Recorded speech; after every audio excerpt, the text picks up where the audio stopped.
गाजियाबाद में आयोजित किया गया। सिंगा जी ने आयोजित किया है और परमात्मा के प्यारे जीवंशों को जो कि आप लोग हैं सबको एक छत के नीचे लेके आए और सत्संग में शामिल होने के लिए सबको इनवाइट किया। हमारा सत्संग करने का मकसद क्या है पहले ये जान लें, क्योंकि अलग अलग पंथों से, अलग अलग धर्मों से, अलग अलग रीति रिवाजों से लोग आते हैं हमारे सत्संग में। हमारे सत्संग का मकसद क्या होता है इसको अच्छे से समझ लेना है आपने, तब बड़ा क्लियर हो जाएगा आपको कि आखिर ये मकसद क्या है सत्संग करने का। हमारे सत्संग आयोजित करने का एक ही मकसद होता है कि हम सबका जन्म और मरण का रोग खत्म हो जाए, जन्म मरण का रोग खत्म हो जाए। बहुत बार सुना होगा आपने कि हमें मुक्ति मिल जाए, भगवान जी हमारे जन्म मरण के रोग खत्म कर दो, किसी संत ने भक्ति करी, भक्ति से उसको मुक्ति प्राप्त हुई। एक बार ईमानदारी से आपने हाथ खड़े करने हैं जो मैं सवाल पूछूंगा। कौन कौन जन्म मरण से मुक्ति चाहता है? सच में ईमानदारी से?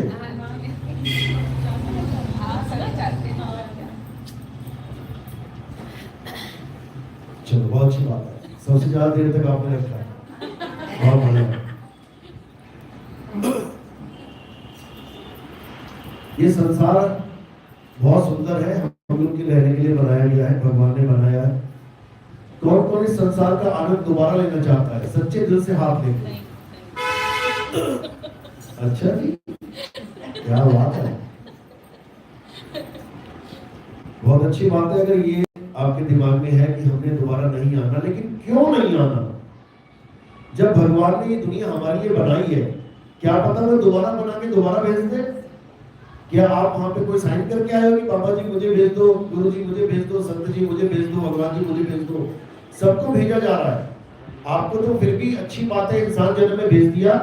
आपके गली में कुत्ते, बिल्ली, हाथी, घोड़े, देखो जंगलों में शेरों के आगे हिरण के बच्चे पैदा हो रहे हैं। पैदा भी नहीं होने दे रहा है शेर, इतने में गर्भवती माँ पे अटैक कर दे रहा है।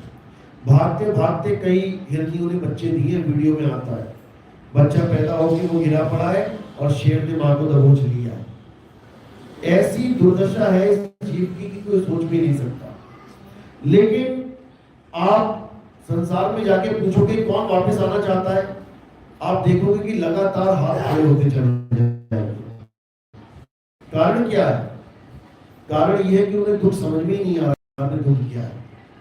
दुख केवल उसको समझ में आ रहा है जिसकी किडनी फेल हो गई है, जिसके हार्ट में ब्लॉकेज हो गई है, या जिसको कोई गठिया वठिया हो गया है, या कोई ऐसा रोग हो गया जिससे वो बेचारा दुखी है। वो भले कह दे कि मैं संसार में दुखी हूं, मैं नहीं आना चाहता, लेकिन जिसको बढ़िया खाना पीना मिल रहा है, रहना मिल रहा है, बढ़िया बच्चे हो गए, बच्चे पोते हो गए बढ़िया, वो हमेशा यही सोचता है कि दोबारा फिर आ जाए संसार में। लेकिन उसको नहीं पता कि दोबारा इंसान जन्म में नहीं आ सकता वो, क्योंकि 12 बजने के बाद दोबारा 12 नहीं बजेंगे। क्या बजेगा? एक। जहां से शुरू हुए थे वहीं से चलेंगे। तो कहां से शुरू हुए हम लोग? एक से। एक का मतलब single cell body, amoeba, paramecium. इससे हमारी शुरुआत हुई है। धीरे धीरे एक सेल से 2 सेल, 2 से 4, 4 से 8 सेल बढ़ते बढ़ते ऑर्गन बन गए, ऑर्गन बढ़ते बढ़ते सिस्टम बन गए, सिस्टम बन के ये बैठा हुआ है। तो ये शुरुआत एक से स्टार्ट होगी और कहां तक जाएगी? इंसान जन्म तक। टोटल कितने जन्म मिलेंगे? 84 लाख जन्म। हम कौन सी सीढ़ी पे खड़े हैं? हमारा कौन सा जन्म है? आखिरी जन्म है।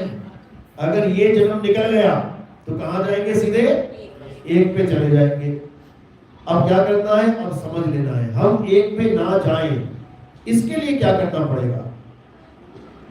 क्या करना पड़ेगा? राम जी की पूजा करनी पड़ेगी, श्याम जी की, हनुमान जी की। वो खुद एक पे गए हुए हैं, वो खुद एक से स्टार्ट हो गए, इंसान जन्म तक उन्होंने भुगता हुआ है। विष्णु जी का पहला अवतार कौन सा था? हाथ खड़ा करो जिसे पता है, केवल अपने वाले नहीं। जो मेहमान आए उनको भी हाथ खड़ा करने दो। अपने वाले तो बहुत सुन लिया। एक अपने हो कि मेहमान हो?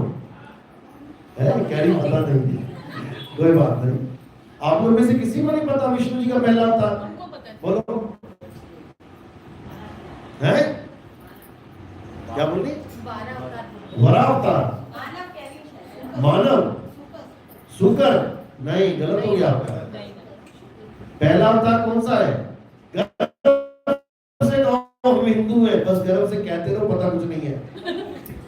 पहला अवतार क्या है? मत्स्य अवतार, मछली का अवतार।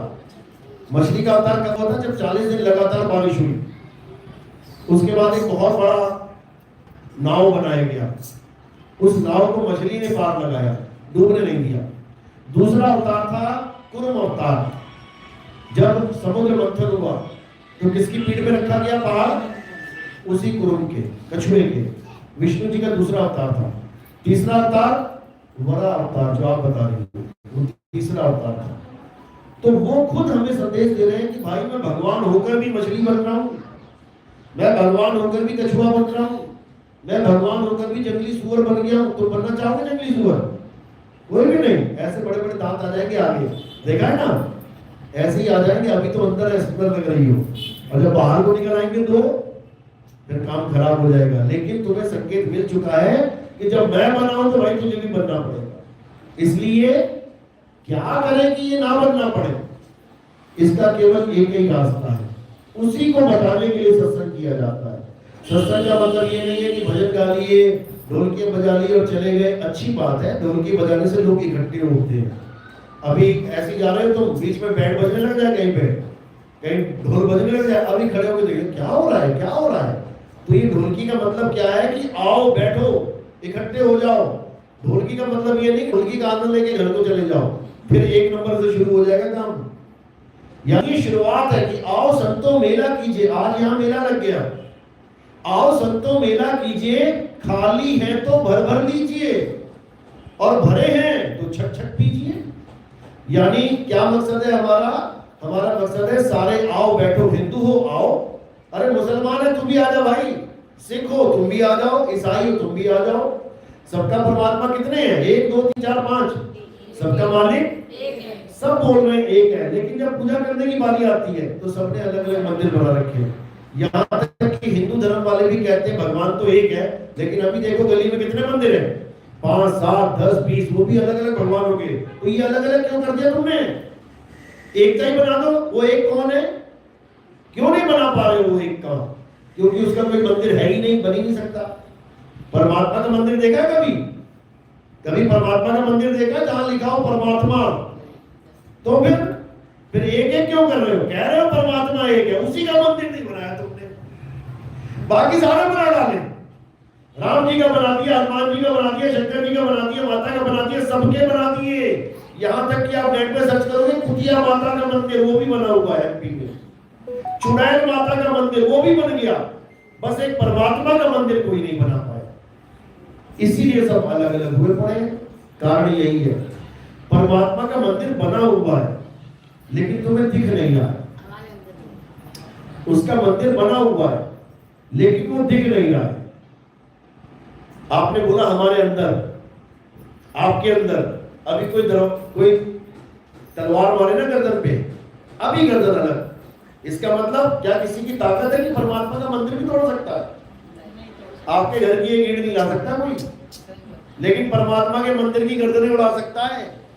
फिर वो गर्दन उड़ाने वाला बड़ा हो गया परमात्मा। परमात्मा आपके अंदर है क्योंकि आप खड़े हो, चल रहे हो। जैसी उसने गर्दन उड़ा दी, अब क्या होगा? धड़म से गिर जाएगा। यानी परमात्मा उसको हिला नहीं सकता। फिर काहेगा परमात्मा है? फिर तो एक आदमी ने परमात्मा का मंदिर ढा दिया, परमात्मा चाहकर भी नहीं, गर्दन कटी हुई नहीं उठा पा रहा है, फिर कौन ताकतवर हुआ? परमात्मा का मंदिर ये शरीर नहीं है, नहीं है। जो कहते हैं परमात्मा शरीर में रहता है, नहीं रहता है, ये झूठ है। इस शरीर में कौन है जो इस शरीर का राजा है? आत्मा तो किराएदार है, किराएदार है बेचारी, बार बार शरीरों में डाल के उस जीवात्मा को भुगताया जा रहा है। इस 3 लोक का मालिक कौन है? 3 लोक यानी ये काया, इसका मालिक कौन है? मन इसका मालिक है। मन का नाम सुना है? सुना है ना? इज्जत देते हो मन को कि नहीं? मन के हारे हारे, मन अच्छा होता है बुरा होता है? अच्छा, जितने भी कांड हुए पड़े हैं ना दुनिया में, मन के कहने भी हुए पड़े हैं। ये जितनी जेलें भरी है ना, ये मन नहीं भर रखी है। क्यों मारा तुमने इसे? मेरा मन कर रहा था मैं इसको मार दूं। मार दिया, आजा बेटा, उम्र क्या है? तो ये मन बड़ा खतरनाक है, लेकिन ये मन अपनी इज्जत भी करवाता है, और आप लोग करते भी हो।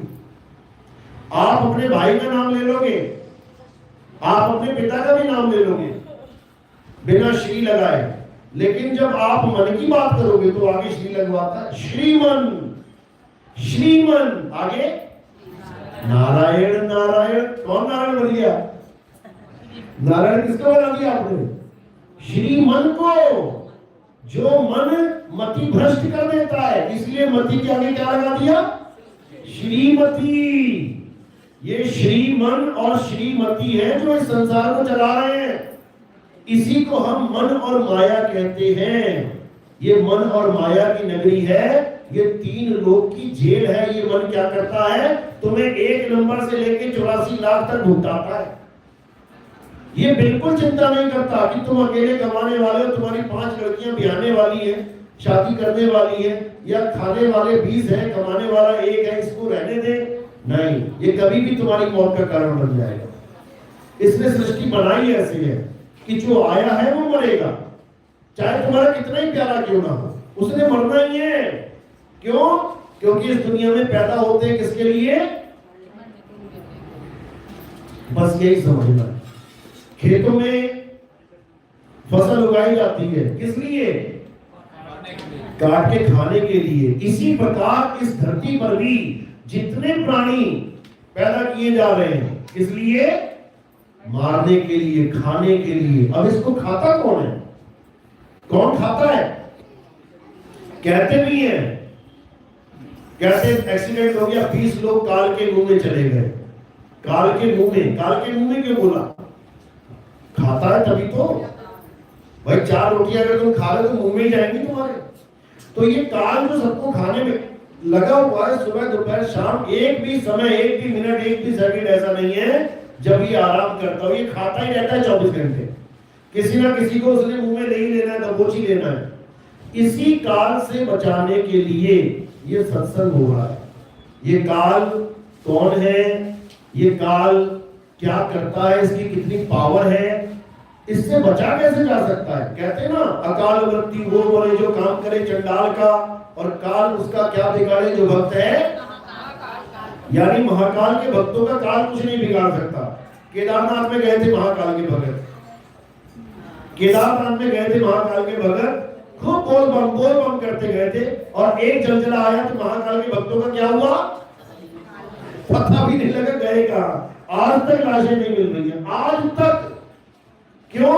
पता नहीं कौन से पहाड़ में, कौन से पेड़ पे, कहां नदियों में, कहां मिट्टी के नीचे दब के मर गए, आज तक नहीं पता लगा। तो काल बड़ा हुआ या महाकाल? बस यही समझना है। आप चाहे महाकाल के भगत हो जाओ, चाहे तुम किसी के भगत हो जाओ, काल अपना खेल खेलेगा। अब इस काल से बचने का भी एक तरीका है। अगर ये तरीका आपको आ गया तो समझ लो कि आप काल को हरा सकते हो, और अगर ये तरीका आपके पास नहीं है तो आपकी एक दर्दनाक मौत होने वाली है। आज हो जाए, कल हो जाए, परसों हो जाए, लेकिन होगी खतरनाक, हालत खराब हो जाएगी। तो ये काल क्या है? ये साक्षात मृत्यु है। ये सबको, सब, एक भी नहीं बच सकता, चाहे तुम इसकी पूजा करो चाहे ना करो। तो बचना कैसे है? क्या हम बच सकते हैं? क्या मरने से बचा जा सकता है? पक्की बात? फिर तो पक्का मरोगी तुम। जब बचा ही नहीं जा सकता, पक्का मरोगी, फिर यहां क्यों बैठे हम लोग? बचने के लिए बैठे हैं। गोलियां चल रही है बाहर, अब क्या दे तुम्हें कि तुम्हें गोली ना लगे और तुम पार भी हो जाओ? क्या करना पड़ेगा?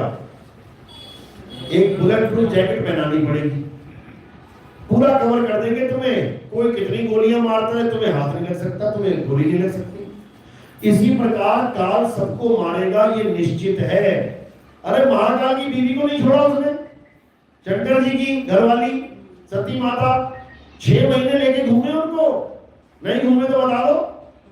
उनके पास तो महामृत्युंजय मंत्र है, गणेश जी को जिंदा कर दिया, उनको भी कर देते, नहीं कर पाए। क्यों नहीं कर पाए? कारण क्या है? क्या कारण है? क्योंकि जो शंकर जी से काम करवा रहे हैं सृष्टि में, वो नहीं चाहते थे कि शंकर जी उनको जीवित करें। कौन करवा रहा है शंकर जी से काम? तुम्हें पता है कि क्या काम मिला हुआ ब्रह्मा विष्णु और महेश जी को? क्या काम मिला है? एक रचयिता है, बहुत बढ़िया, एक पालन कर रहे हैं, एक संहार कर रहे हैं, बहुत अच्छी बात है। ये तीनों कार्य करता है, तीनों कार्य करता है, लेकिन किसके कहने पे कर रहे हैं? ब्रह्मा जी को किसने कह दिया? बोलो बोलो, है महादेव ने? शंकर जी कौन है? फिर समझ लो। अच्छा मुझे एक बात बता दो, ब्रह्मा विष्णु और महेश जी से बड़ा कोई है जिसको लगता है हाथ खड़ा कर दे? कोई भी नहीं है। इसीलिए आधी स्टोरी सुन ली आपने, बाकी की स्टोरी सुनना। कोई भी नहीं, कोई भी नहीं जान रहा, एक भी नहीं। अपना भगत नहीं भाई, मेहमानों को बुलाया है, मेहमानों को ज्ञान समझाना है आगे। ब्रह्मा विष्णु महेश जी को ये किसने ड्यूटी दी है? अगर आप ये जानना चाहते हो तो आपको एक ग्रंथ पढ़ना पड़ेगा। कौन सा? श्रीमद् देवी भागवत महापुराण। किसका है ये? कौन है इसमें? श्रीमद् देवी, देवी है कृष्ण जी। ये अष्टांगी माता दुर्गा माता का ग्रंथ है, जग जननी का ग्रंथ है। वो तीनों को जब पैदा करती है, ब्रह्मा विष्णु और महेश जी को क्यों पैदा करती है? कारण क्या है? क्योंकि उन्होंने सृष्टि की रचना करनी है। तो वो ब्रह्मा जी को पैदा करके क्या कहती हैं कि ब्रह्मा जी आप इन जीवों के शरीरों की उत्पत्ति करो। जीव की उत्पत्ति नहीं, शरीरों की। जीव तो अजर अमर अविनाशी है, लेकिन जो शरीर है ये नाशवान है। तो ब्रह्मा जी की ड्यूटी लग गई शरीर पैदा करने की, विष्णु जी की ड्यूटी लग गई शरीर को पालने की, और शंकर जी की ड्यूटी लग गई शरीर का संहार करने की। यानी कि ब्रह्मा विष्णु महेश जी को किसने पैदा किया है? अष्टांगी ने। अष्टांगी माता ने ही तीनों को ऑर्डर दिया है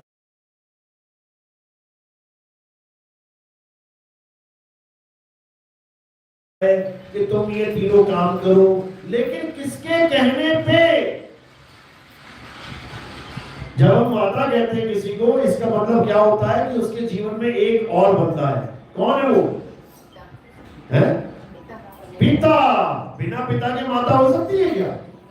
कोई पूछे तुम्हें, तुम्हारे माता पिता? नहीं, मेरी माता माता है, पिता कोई नहीं है मेरा, ऐसा कभी नहीं हो सकता। तो माता अष्टांगी का पति कौन है? किसी को पता है? किसी को नहीं पता है। नाम सबने सुना है, अभी बोलूंगा अभी कहने लगे हाँ हाँ हाँ मैंने सुना है, मैंने सुना है, लेकिन कागज पे धूल पड़ गई है इसलिए दिखाई नहीं दे रहा। अभी धूल साफ कर देंगे, अभी साफ कर देंगे, अभी दिखने लग जाएगा एकदम। ये सवाल है मेरे, लगता है प्राइज लेके नहीं जाओगे आप लोग। अष्टांगी माता का पति कौन है? बहुत प्रमुख है वो, युगों युगों से उसका नाम जपा जाता है और तुमने सुन भी रखा है, लेकिन भूल गई हो। कोई नहीं, बता देते हैं, अभी याद आ जाएगा। एक नाम लूंगा जिसमें से आधा बोलूंगा, आधा तुम खुद बोल दोगे, ठीक है? पक्का सुनो। अलख सबको पता है, सबको पता है। अब ये अलग निरंजन है कौन? कोई फोटो देखी इसकी कभी? नारायण तो कह दिया किसी ने, अलख निरंजन। अलख यानी जिसको लखा नहीं जा सकता। अलख, जब उसको लखा ही नहीं जा सकता तो नारायण कैसे कह दिया उसे? नारायण को तो सब दर्शन कर रहे हैं जा जाके, ब्रह्मा विष्णु महेश जी के सब दर्शन कर रहे हैं, लेकिन ये अलख निरंजन का आज तक किसी ने दर्शन नहीं किया, क्योंकि ये है ही अलख, ये है ही अलख। लेकिन ये अलख निरंजन क्यों गुप्त है, छुपा हुआ क्यों है, सबके सामने क्यों नहीं आता? क्योंकि इसने 3 लोक की रचना की है। सूरज चांद सितारे धरती आकाश पाताल, स्वर्ग लोक ब्रह्म लोक गोलोक भूलोक भुवरलोक, दुनिया भर के लोक बना रखे हैं इसने, दुनिया भर के। क्यों? कारण क्या है? हम जीवों को 1 से लेके 84 लाख भुगताने के लिए। ये दुनिया किसकी है? अलख निरंजन की है। शंकर जी किसका ध्यान लगा के बैठे कैलाश पे? अगर वो भगवान है तो अपना ध्यान लगा के बैठेंगे क्या? युगों युगों बैठे रहते हैं, पार्वती हिलाती है, प्रभु उठ जाओ। अरे प्रभु कितना ध्यान करोगे, कितनी भक्ति करोगे? किसकी भक्ति में लीन है? अलख निरंजन की। विष्णु जी कमल पकड़ा हाथ में लेटे हुए शैया पे, लेटे लेटे आंखें बंद है। वो लक्ष्मी बेचारी पैर दबा रही है। अरे प्रभु उठ जाओ, प्रभु लीन है किसकी भक्ति में? अलख निरंजन। ब्रह्मा जी कमल में बैठे हुए, बैठे बैठे लीन है, तीनों उसकी भक्ति में लीन है, अलख निरंजन की। अब अलख निरंजन का पिताजी कौन है? और हम तो ब्रह्मा विष्णु महेश से आगे नहीं जाते, तो दादाजी बात चल रही है। बिल्कुल चल रही है, बिल्कुल चल रही है। अलख निरंजन और आदि शक्ति अष्टांगी, इनका पिता कौन है? जब तक वहां नहीं पहुंचे तब तक तुम इस सृष्टि से जा नहीं सकते। याद रखना, तुम्हें यही आना पड़ेगा, इसी लोक में। उसके बाद कुत्ता बनो, बिल्ली बनी, हाथी घोड़ा कुछ भी बना देगा, वो कोई पूछने वाला नहीं। बकरी बना के कसाई के पेड़े में खड़ा कर देगा। अब रोज गर्दनें कटेंगी, रोज हाय हाय करोगे, लेकिन निकल नहीं सकते इस जाल से। कोई नहीं निकल सकता। कौन निकलेगा? जो अष्टांगी और अलख निरंजन के पिताजी की भक्ति करेंगे। पिताजी हैं वो उनके। कबीर साहब दोहे में समझाते हैं, तीन देव को सब कोई ध्यावे। कौन? ब्रह्मा विष्णु महेश जी। चौथे देव का मर्म न पावे। चौथा देव कौन? अलख निरंजन। इसका कोई मर्म नहीं जानता। ये कहां का राजा है? जहां का आपने बताया था कि ये मंदिर किसका है? मन दर, अंदर। मन कहां है? मन अंदर, मंदर, मंदिर। यही है मंदिर इसका। ये मंदिर बना रखे हैं इसने, 5 तत्वों का मंदिर बना के अंदर बैठा हुआ है। और कहां बैठा हुआ है पता है? इसकी जगह कहां पे है? ब्रह्मा विष्णु महेश अष्टांगी से भी ऊपर। ब्रह्मा जी तो बहुत नीचे है, विष्णु जी बहुत नीचे है, सबसे ऊपर ही बैठा हुआ है। तो ये कहां बैठा है? हमारे शरीर में ही बैठा है। ब्रह्मा विष्णु महेश, रजोगुण सत्वगुण तमोगुण कहां है? हमारे शरीर में ही है। अष्टांगी माया कहां है? हमारे शरीर में ही है। यानी ये एक ऐसा मंदिर है जिसमें ये सारे बैठे हुए हैं। गणेश जी से स्टार्ट करेंगे। गणेश जी सबसे नीचे का स्थान किसको मिला है? गणेश जी को। लेकिन पहला स्थान भी गणेश जी को मिला है। कोई भी पूजा करते हैं तो पहले गणेश जी को मनाओ। जब गणेश जी पैदा भी नहीं हुए थे, पार्वती ने किससे बनाया था गणेश जी को? अपनी मैल से। देखो कितनी मैल थी उनके पास। आप नहाते हो, नहाने से पहले मैल निकालना कितनी निकलेगी? कितने किलो के गणेश जी? 15-20 किलो के तो होगा छोटा सा बच्चा। यानी 15-20 किलो मैल लेके घूम रही थी वो। ये केवल सांकेतिक ज्ञान है। मैल बोला क्यों बोला है ये समझना पड़ेगा। समझो, ये काया एक मंदिर है, इसके अंदर चक्र है। किसको पता है कितने चक्र है? किसी को पता है? हमारी काया में कितने चक्र है? 7 चक्र है। बहुत बढ़िया, बहुत अच्छी बात है। किसने दिए जवाब? हाँ ठीक है, नोट करती रहो। वही मैं कह रही हूँ। 7 चक्र है। सबसे नीचे वाला चक्र को क्या कहते हैं? किसको पता है? आप क्या करो? मूल चक्र। मैंने भूल दिया, कोई बात नहीं, वैसे पता नहीं था। सबसे नीचे मूल चक्र, यानी कि जहां से हम लैट्रिन करते हैं वहां पर एक चक्र है। जहां से हम मैल निकालते हैं वहां पे एक चक्र है, उसको मूल चक्र कहते हैं। मूल चक्र। वहां पर किसका वास है? गणेश जी का। गणेश जी का काम क्या है? ड्यूटी क्या है गणेश जी की? सुबह सुबह जो हम सबसे पहला काम करते हैं, क्या करते हैं? सुबह सुबह सो जाते हैं। यानी जो प्रथम गणेश मनाऊं वो सबसे पहले यही है। योगियों के पास रहोगे, भक्ति करोगे तो सबसे पहला काम क्या करेंगे? गणेश जी को मना के आप पहले तो पहले गणेश जी को मनाने जाओगे। और कैसे मानेंगे? मैल निकाल के मानेंगे वो। यानी पेट फ्रेश हो गया, प्रथम गणेश जी को मना लिया, अब तुम भक्ति के लायक हो गए हो, अब भक्ति स्टार्ट करवाएंगे तुम्हारी। तो मूल चक्र पे कौन है? गणेश जी है। आपने देखा होगा गोबर से भी गणेश जी की बना के मूर्ति पूजा की जाती है। गोबर ही बचाता क्या? क्यों? क्योंकि ये सांकेतिक ज्ञान है। गणेश जी का वास मूल कमल में है। इसके ऊपर आ जाओ तो ब्रह्मा जी का वास है। ब्रह्मा जी का वास कहां पे है? नाभि में। अच्छा, स्वाद कमल में। जहां लिंग होता है, लिंग चक्र होता है, वहां पर ब्रह्मा जी का क्या काम है? ब्रह्मा जी का काम है सृष्टि पैदा करना। कैसे पैदा करते हैं? खेतों में, खेत में फसल कैसे पैदा करते हैं? बीज डाल के। ब्रह्मा जी का कार्य है बीज डालना। कहां डालेगा बीज? गर्भ में बीज डालेगा ब्रह्मा जी, तब जाके पैदावार शुरू होगी। और ब्रह्मा जी केवल हिंदुओं के नहीं है, मुसलमान सिख ईसाई जितने भी जीव जंतु हैं, सबकी गर्भ में बीज जाएगा, तब जाके ब्रह्मा जी का काम एक्टिव होगा। ब्रह्मा जी के बाद नाभि कमल, यहां पर कौन विराजमान है? विष्णु जी।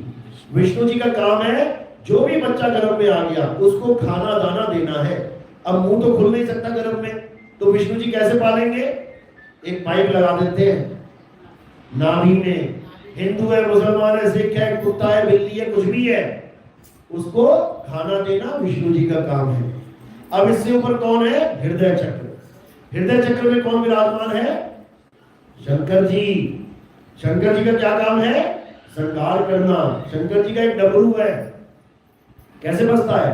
डम डम डम डम डम डम। यहाँ पे कान लगा के देख लेना, ये डमरू बज ही रहा है उसका।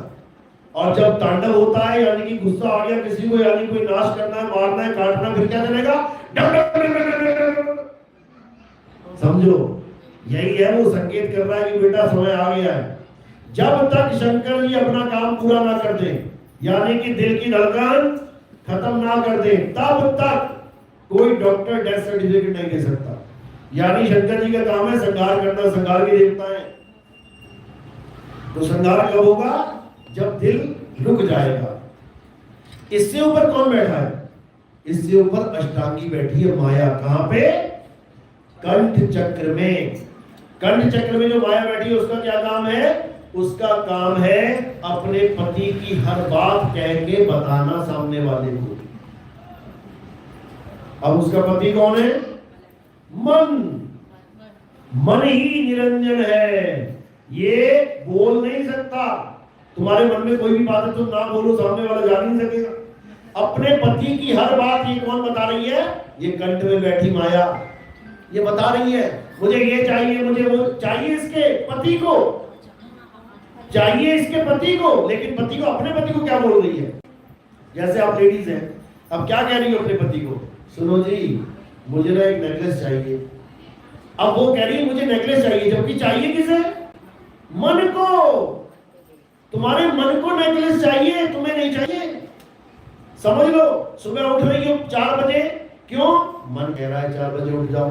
नहीं उठ रही हो 4 बजे, 10 बजे तक सो रही हो, क्यों? मन कह रहा है सोते रहो। सुबह उठ रहे हो, नहा रहे हो, साबुन कौन सा लगा रहे हो? मन पसंद। अच्छा, कपड़े कौन से पहन रहे हो? मन पसंद। डियो कौन सा लगा रहे हो? मन पसंद। यानी हर काम मन के पसंद का कर रहे हो और सोच रहे हो ये मेरी पसंद है। तुम्हारी पसंद तो तुम्हें पता ही नहीं है कि तुम्हें चाहिए क्या। तो इसी के द्वारा सारा काम होता है। किसके द्वारा? माया के द्वारा। माया हर काम मन से पूछ पूछ के बताती रहती है, ये चाहिए, ये चाहिए, ये चाहिए। अब ये मन कहां बैठा है? इस माया से ऊपर त्रिकुटी में, यहां पर वो मन बैठा है। अब जितने भी लोग यहां की भक्ति करते हैं, जिनका ये चक्र जागरण हो गया है, यहां पर जिनकी आंख खुल जाती है, ये सब अलख निरंजन की पूजा करते हैं। अलख निरंजन के ही भगत हैं। यानी ये कभी भी सृष्टि से बाहर नहीं निकल सकते, कभी भी नहीं। ये सब इसी जन्म मरण में आते रहेंगे, बार बार जन्मते रहेंगे, मरते रहेंगे, कोई भी बचने वाला नहीं है, बार बार मरेगा। यहां तक कि शंकर जी के गले में आप देखेंगे नरमुंड की माला है, आदमी की खोपड़ी की। कौन है वो? पता है कौन है? किसकी हड्डी है वो? खोपड़ी की? उनकी घरवाली की है। यानी जितने जन्म उन्होंने भक्ति के लिए लगाए और अंत हो गया, उसका एक मणका बना लिया। सोचो, ये उनका हाल है जो हम माता माता कह रहे जिनको। एक आम आदमी का क्या हाल होगा? हमारी हड्डियां तो ऐसी खिलनी पड़ेगी रास्ते में। तो मन और माया का ये जो खेल है, ये इतना खतरनाक खेल है, इससे कोई बच नहीं सकता। फिर भी एक ऑप्शन है बचने की। क्या ऑप्शन है? कि आप अमर हो जाओ। अगर आप अमर हो गए, अगर आप होना चाहता है अमर, कोई हाथ खड़ा करो। अमर भी नहीं होना चाहते, बहुत अच्छी बात है। याद रखो, मरने से बचने का एक ही फॉर्मूला है, क्या करें? अमर हो जाएं। कौन करेगा अमर? ब्रह्मा जी कर सकते हैं क्या? नहीं। विष्णु जी? नहीं। शंकर जी? नहीं। क्यों नहीं? वो तो भगवान है, क्योंकि ट्रायल हो चुका है। सारे राक्षसों ने ट्रायल कर लिया है। जिस भी राक्षस ने भक्ति करी और भगवान प्रकट हो गए, भगवान ने कहा बोल क्या चाहिए, सब मिलेगा। उसने क्या बोला? अमर कर दो।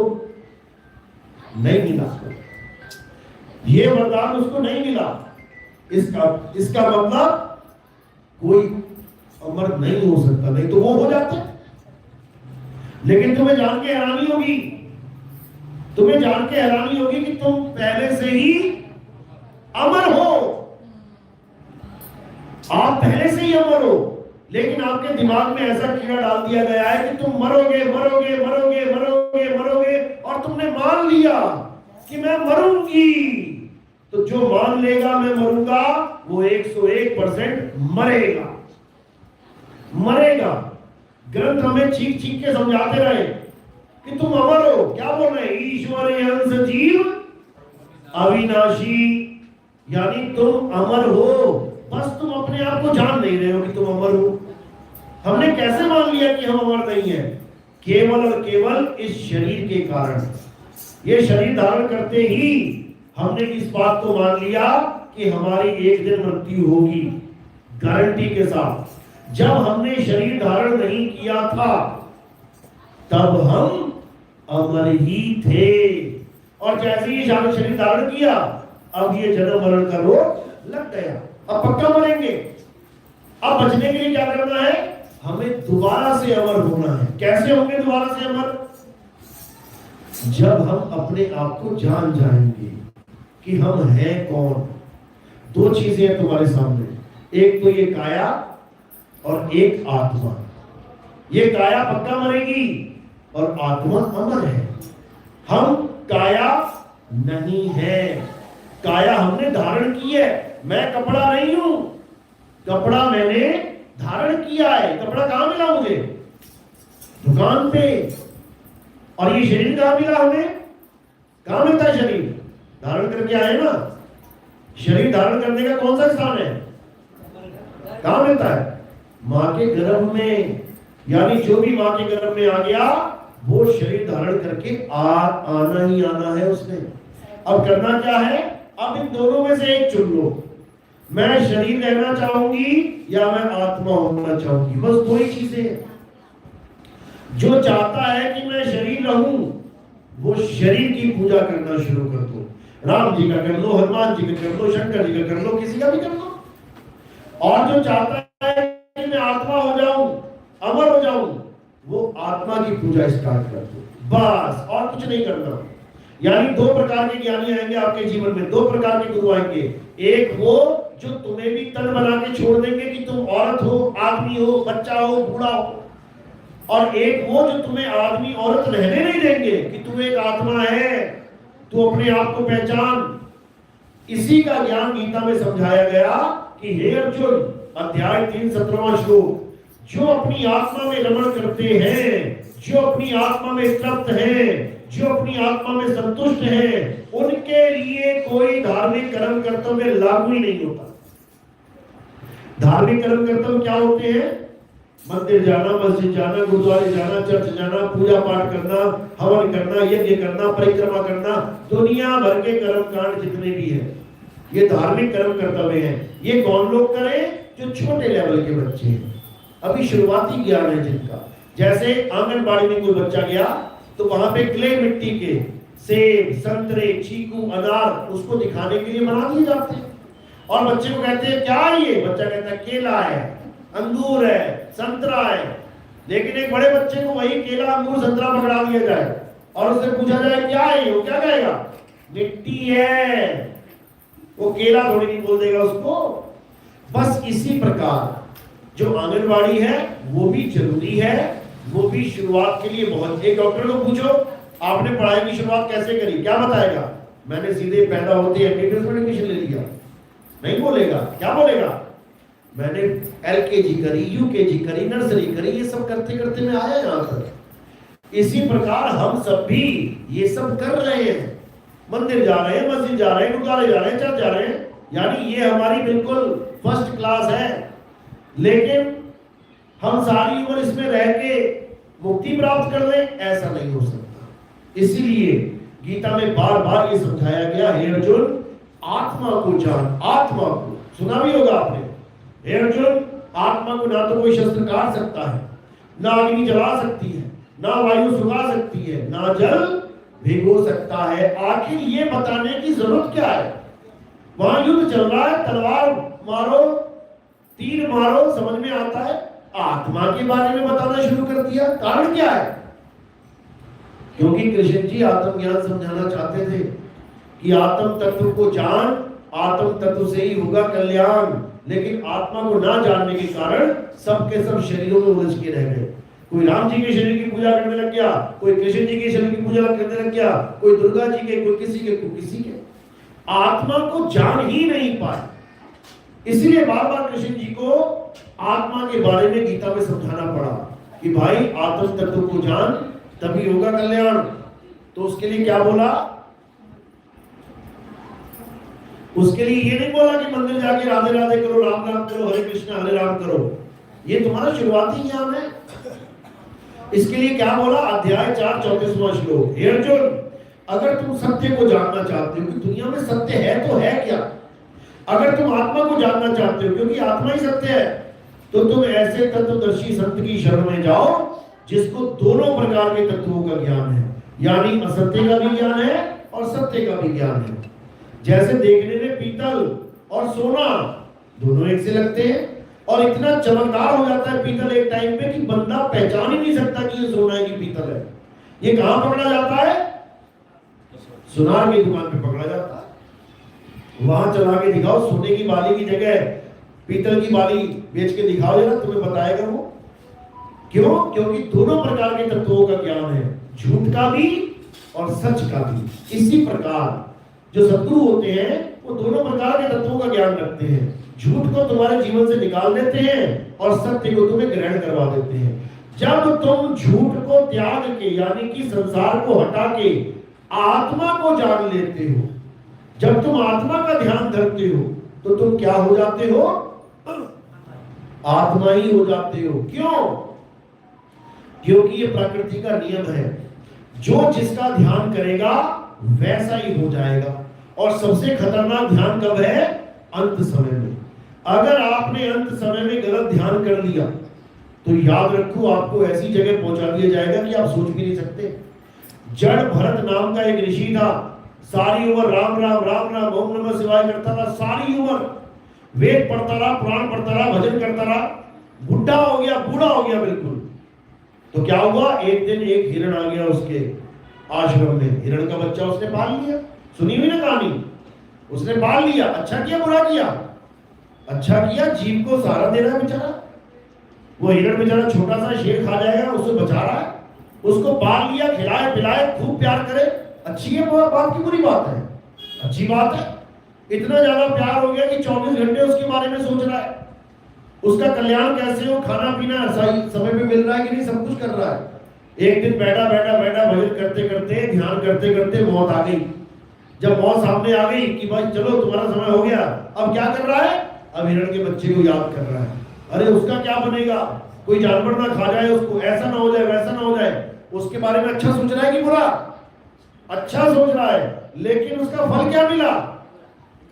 हिरण के बच्चा बन गया, जाके हिरणी के गर्भ में चला गया वो जाके। सारी उम्र का राम राम राधे राधे ओम नमः शिवाय धरे का धरा रह गया। और कहां चला गया? हिरणी के गर्भ में। कारण क्या है? कारण है अंतमता सो गता, यानी इसलिए कहते हैं अंत भला तो सब भला और अंत बुरा तो सब बुरा। सारी उम्र भगवान का भजन करता रहा, बुरा कर रहा था कि अच्छा? अच्छा कर रहा था। सारी उम्र का अच्छा एक तरफ रह गया और मात्र एक गलती। क्या गलती? अंत में भगवान की जगह हिरण को याद कर दिया, मारा गया, मारा गया। हम क्या कर रहे हैं? हमें ये जानना है हम भी शरीरों को ही याद कर रहे हैं। किसी ने कुत्ता पाल लिया, 24 घंटे कुत्ते में ध्यान है उसका, वो अगला जन्म कुत्ते का लेने के लिए तैयारी कर रहा है। किसी ने भैंसें पाली हुई है, भैंसों में ध्यान है, वो भैंस बनने की तैयारी कर रही है। किसी ने पीपल की पूजा कर ली है, वो पीपल में ध्यान है, वो पीपल बनने की तैयारी हो रही है उसकी। कोई तुलसी की पूजा कर रहा है तो तुलसी में ध्यान है, तुलसी बनने की तैयारी हो रही है उसकी। यानी 84 लाख में से किसी ना किसी योनि को आप याद करोगे अंत में, और उसी योनि को प्राप्त हो जाओगे। अब क्या क्या करें कि ऐसा ना हो? क्या करें? केवल एक काम है, अगर वो आपने कर लिया तो आपका अंत भला हो जाएगा, और अंत भला तो सब भला। तो किसको याद करना है? केवल और केवल आत्मा को याद करना है। जब हम आत्मा को याद करेंगे तो जैसे हिरण को याद किया हिरण बन गए, कुत्ते को याद किया कुत्ता बन गए, ऐसे ही आत्मा को याद करने पे हम आत्मा हो जाएंगे। और जब हम आत्मा ही हो गए, अब कब मरोगे? आत्मा कब मर जाती है? 1 साल बाद, 10 साल बाद, 100 साल, लाख, करोड़, अरब, खरब, पूरी धरती में 0 0 0 0 0 0 लिख के भर देना पूरी धरती, तब भी ये आत्मा कभी नहीं मरेगी। तो तुम क्या हो गए? अमर। इसलिए कबीर साहब कह रहे हैं, अमर करूं सतलोक पठाऊं और ताते बंदी छोड़ कहूं। बंदी छोड़ यानी हम सब जीवों को बंधन से छुड़ाने के लिए वो इस संसार में आते हैं और हमें आत्मा का ज्ञान देते हैं, आत्म ज्ञान देते हैं। जल में नींद प्यासी मोहे देखत आवे हासी, आत्म ज्ञान बिना नर भटके कभी काबा कभी काशी। बस इतना ही समझना है, आत्म ज्ञान बिना नर भटके। आत्म ज्ञान का मतलब ये नहीं कि राम जी का ज्ञान, कृष्ण जी का ज्ञान, अल्लाह का ज्ञान, वाहिगुरु का ज्ञान, बिल्कुल नहीं। आत्म ज्ञान का मतलब क्या है कि जहां भी आत्म जुड़ जाए शब्द, किसी भी शब्द के साथ पहले आत्म जुड़ गया तो सारी कहानी किस पे आ जाती है? आपके ऊपर ही आ जाती है। जैसे आपको कोई कहे कथा लिखो, किसी की भी लिख दो, लेकिन कोई कहे आत्म कथा लिखो तो किसकी लिखोगे? खुद की। कोई कहे हत्या कर दो, किसी की भी कर दो, और कोई कहे आत्महत्या करो तो किसकी करनी पड़ेगी? खुद की। किसी ने बंदूक दे दी, क्या बोला? इससे रक्षा करनी है, किसी की भी कर लो, लेकिन कहे इससे केवल आत्मरक्षा करनी है तो फिर खुद की करनी पड़ेगी। कोई कहे कि निर्भर हो जाओ तो किसी पे भी हो जाओ, और कोई कहे आत्मनिर्भर हो जाओ तो खुद पे निर्भर होना पड़ेगा। इसी प्रकार आपके पास ज्ञान है, किसी का भी ज्ञान है। हिंदुओं के पास राम जी का, कृष्ण जी का, हनुमान जी का, मुसलमान के पास अल्लाह का, सिखों के पास वाहिगुरु का, ईसाइयों के पास गॉड का। लेकिन जब हम ये कहेंगे कि क्या तुम्हारे पास आत्म ज्ञान है, तो किसका ज्ञान चाहिए? खुद का। तो कबीर साहब समझा रहे हैं, आत्म ज्ञान बिना नर भटके। यानी जब तक तुम्हें यह पता नहीं लगा कि आखिर तुम हो क्या, तब तक तुम्हें आत्म ज्ञान नहीं हो सकता। आप आदमी हैं या औरत हैं? औरतें औरतें हाथ खड़ा करो। औरतों ने हाथ खड़ा करना है, 1 2 3 4 5। आदमी हाथ खड़ा करो। अपने भगत हो क्या? नहीं हो? अपने भगत नहीं हो? शर्म आनी चाहिए तुम्हें। तुमने हाथ खड़ा कर दिया, पक्का मरोगे ऐसे। असल में हम ना आदमी हैं ना औरत हैं। हम आदमी और औरत नहीं है। हम कौन है? आत्मा है। कृष्ण जी यही समझा रहे हैं, हे अर्जुन, मैं ना नारी हूं ना मैं पुरुष हूं, मैं आत्मा हूं। जो मुझे नारी और पुरुष के रूप में जानता है। ऐसा क्यों बोला उन्होंने? कृष्ण जी आदमी है कि औरत है? विष्णु जी आदमी है कि और लीला करते ना? लीला किसकी कर रहे हैं? आदमी की, औरत की? आदमी की। पक्का? भस्मासुर को किसने मारा था? आदमी ने कि औरत ने? औरत ने। राहु की गर्दन किसने काटी थी? आदमी ने, औरत ने? विष्णु जी ने। औरत थी वो तो एक। तो फिर वो आदमी है या औरत है? अर्धनारीश्वर। क्या बात है, बहुत बढ़िया। ये बिल्कुल सही बात है। अर्धनारीश्वर, आधा आदमी आधा औरत। यानी कि परमानेंट कुछ नहीं है कि मैं कब आदमी और कब औरत हूं। जब मन करता है आदमी बन जाता है, जब मन करता है औरत बन जाता है। लेकिन कौन बनना है?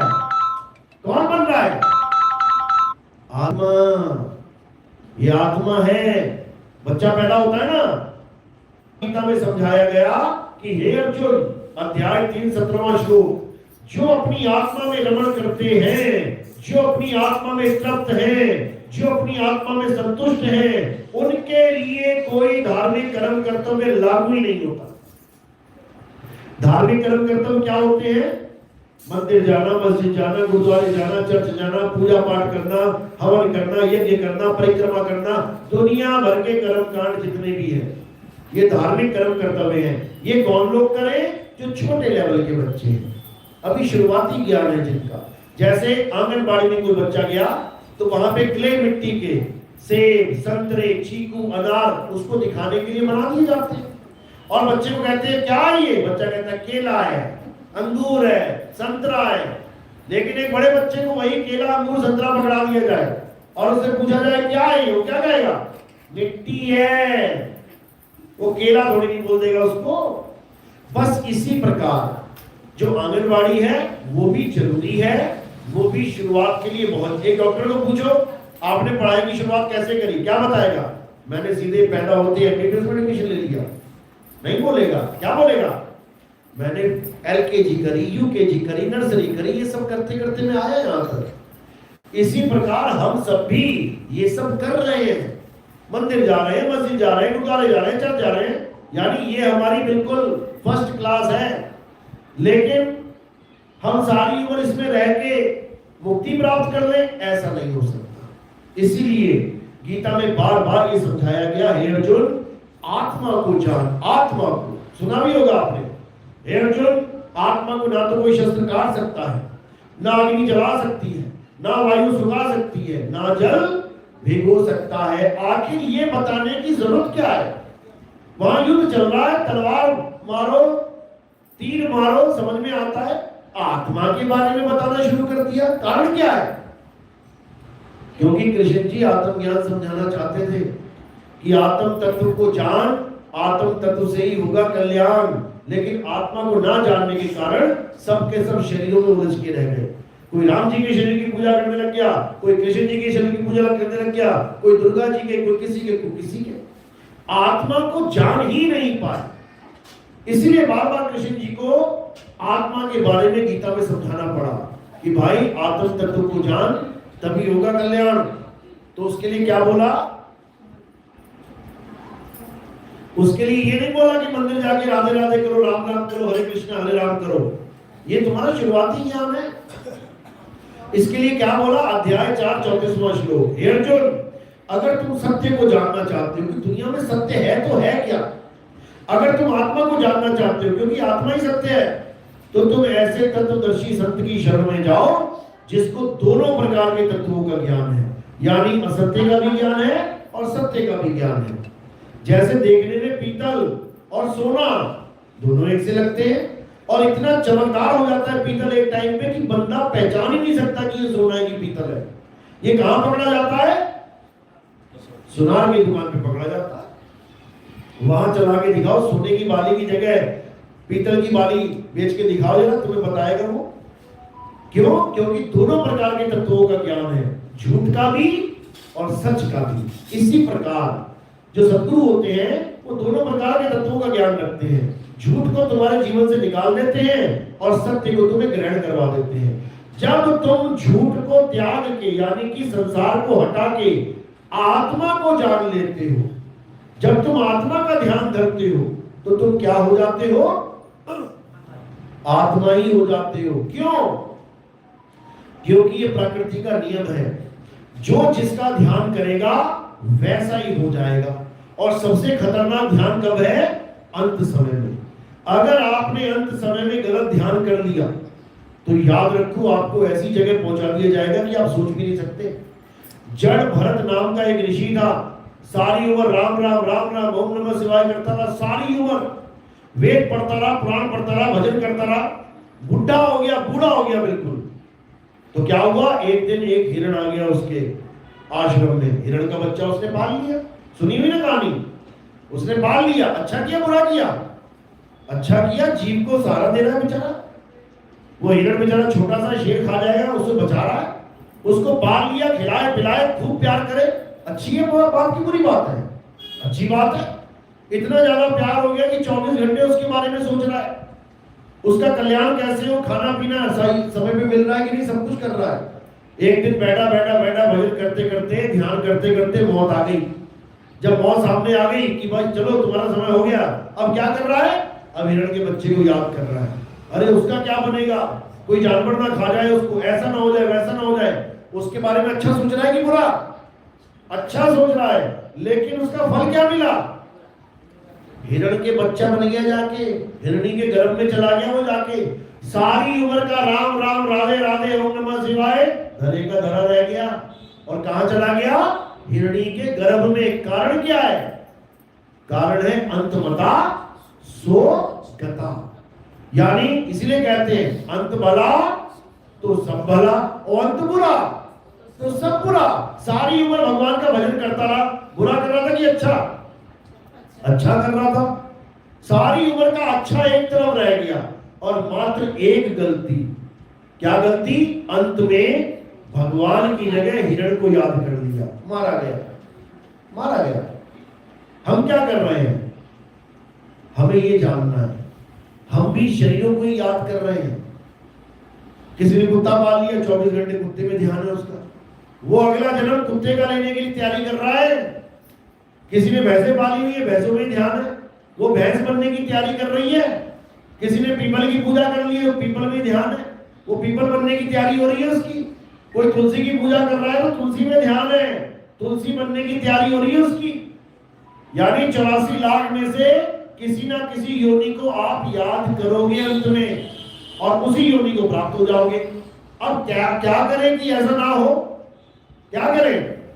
केवल एक काम है, अगर वो आपने कर लिया तो आपका अंत भला हो जाएगा, और अंत भला तो सब भला। तो किसको याद करना है? केवल और केवल आत्मा को याद करना है। जब हम आत्मा को याद करेंगे तो जैसे हिरण को याद किया हिरण बन गए, कुत्ते को याद किया कुत्ता बन गए, ऐसे ही आत्मा को याद करने पे हम आत्मा हो जाएंगे। और जब हम आत्मा ही हो गए, अब कब मरोगे? आत्मा कब मर जाती है? 1 साल बाद, 10 साल बाद, 100 साल, लाख, करोड़, अरब, खरब, पूरी धरती में 0 0 0 0 0 0 लिख के भर देना पूरी धरती, तब भी ये आत्मा कभी नहीं मरेगी। तो तुम क्या हो गए? अमर। इसलिए कबीर साहब कह रहे हैं अमर करूं सतलोक पठाऊं और ताते बंदी छोड़ कहूं। बंदी छोड़ यानी हम सब जीवों को बंधन से छुड़ाने के लिए वो इस संसार में आते हैं और हमें आत्मा का ज्ञान देते हैं, आत्म ज्ञान देते हैं। जल में नींद प्यासी मोहे देखत आवे हासी, आत्म ज्ञान बिना नर भटके कभी काबा कभी काशी। बस इतना ही समझना है, आत्म ज्ञान बिना नर भटके। आत्म